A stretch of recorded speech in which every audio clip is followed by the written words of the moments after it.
Dewan Banjarmasin menyoroti terkait anggaran Dinas Pendidikan Banjarmasin yang hanya cukup untuk membayar gaji guru P3K atau pegawai pemerintah dengan perjanjian kerja. Usulan anggaran Disdik kada bisa sepenuhnya dipenuhi lantaran keterbatasan perubahan APBD 2022 sehingga akan diseleksi berbagai program yang sangat urgent untuk dikerjakan.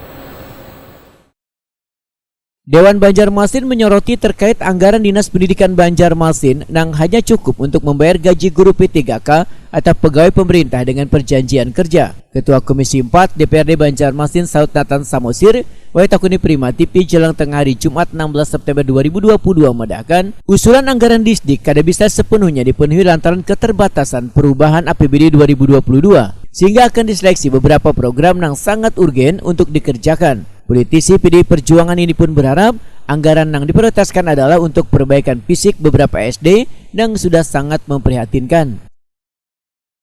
Membutuhkan penanganan darurat kira-kira seperti itu.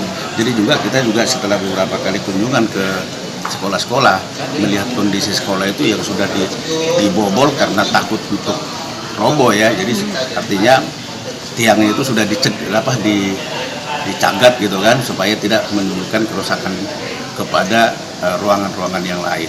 Jadi itu betul-betul memang menurut kami supaya bisa direalisasi oleh tim TAPD. Itu juga itu sudah maksimal, namun berapa sudah kalah? Sudah banyak banget. Nah itu kan baru ini kan dari TAPD kan. Artinya nanti kan akan ada pembahasan finalisasi yang mana-mana mungkin di SKPD lain yang tidak harus urgent di perubahan ini mungkin bisa dialihkan. Memang karena keterbatasan anggaran kan, tapi mungkin mudah-mudahan bisa dialihkan dari SKPD yang lainnya ya. Sementara itu, Kepala Disdik Banjarmasin Nuryadi memedahkan anggaran yang masih kurang akan membuat Dinas Pendidikan kada bisa melakukan perbaikan bangunan SD, termasuk bantuan biaya bagi 181 guru pendidikan agama Islam. Usulan anggaran tersebut menurut Nuryadi direncanakan untuk melaksanakan pembangunan prioritas di tahun ini yang kayak perbaikan SDN Kelayan Barat 2 antar sebesar wan sekolah lain, sehingga anggaran 7 miliar rupiah yang disetujui hanyalah cukup untuk memberikan gaji 951 guru P3K.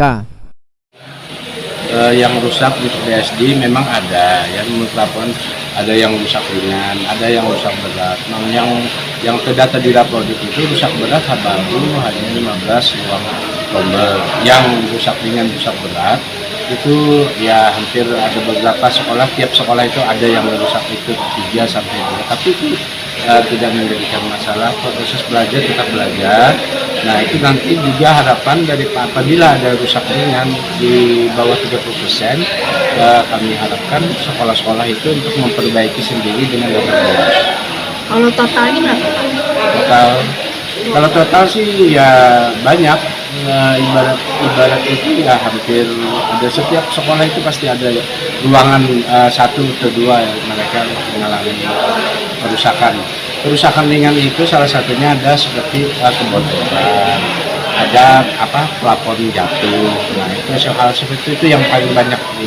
Ratusan ada nggak Pak? Lebih. Jadi kalau rusak ringan diserahkan ke sekolah untuk perbaikan.